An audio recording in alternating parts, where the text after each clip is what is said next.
Hey guys, welcome back. It's time for more coffee stuff. So I have this syrup here from 1883 Syrups.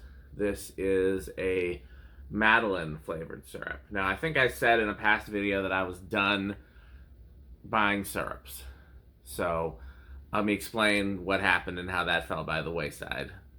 I've been trying to figure out what type of latte to make with the sweet shop coffee and to pair with other more fruity coffees. I've talked a lot about Ethiopian coffee because I discovered from, I was going to say Netflix, Nespresso, that's one of my favorite origins. And so I posted in one of my Facebook coffee groups about what people pair, and somebody said, "Oh, I like this particular syrup from 1883, and it's the one syrup I can't live without, and it pairs really well with Ethiopian coffee." And I've been meaning to try 1883, and then when I found out it was Madeline flavored, and I happen to love Madelines, they are like a French pastry. I don't know, they taste like any other pastry, really, like pound cake or, you know, but the texture of them is what's different, but they're very good.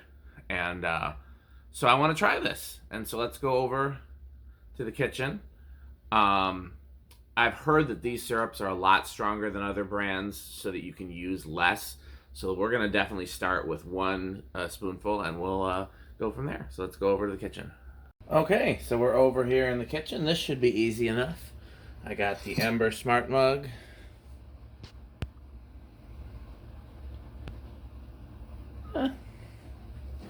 Let's start with one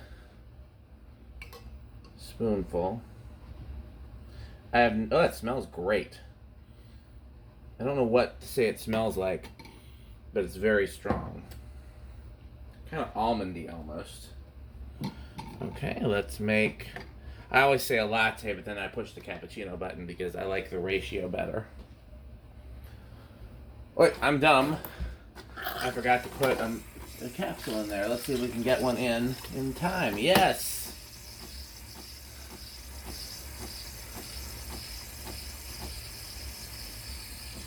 Here, let's put that more front and center. Look at that skill, see?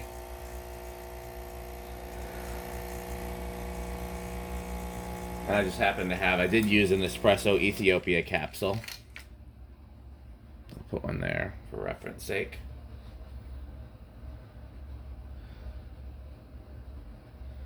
Now I've used as many as 3 spoonfuls of syrup depending on what's being made, so this probably is not going to be enough. But let's start here.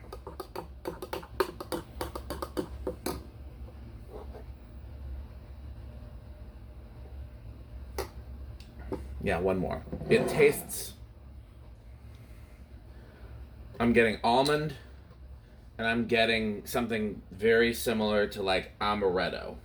I don't actually know what the flavors are in amaretto. I know it's supposed to be a liqueur, but this tastes like...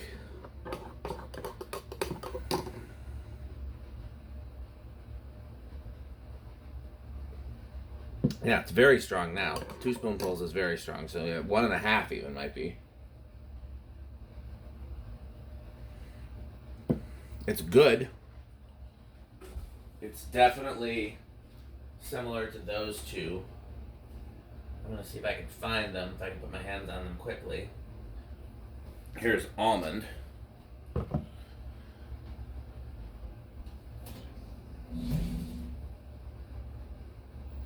There we go, here's amaretto. So I'm going to see if I can do any sort of smell test. Definitely similar to that. The amaretto is a little fruitier.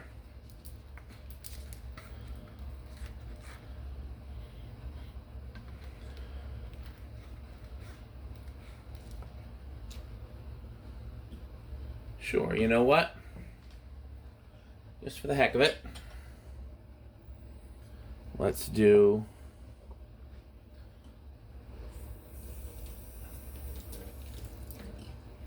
just while we're testing.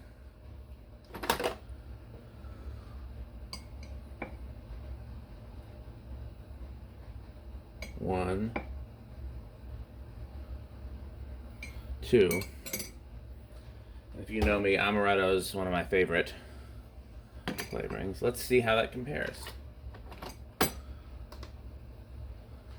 I normally wouldn't use almond by itself, so that's probably not a fair comparison. Let's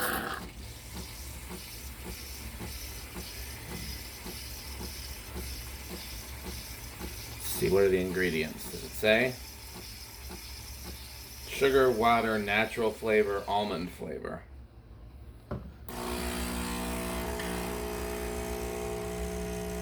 Sugar, water, flavoring, coloring. They don't really help, they just say flavoring. I guess we don't get to know the secret formula, the 11 herbs and spices.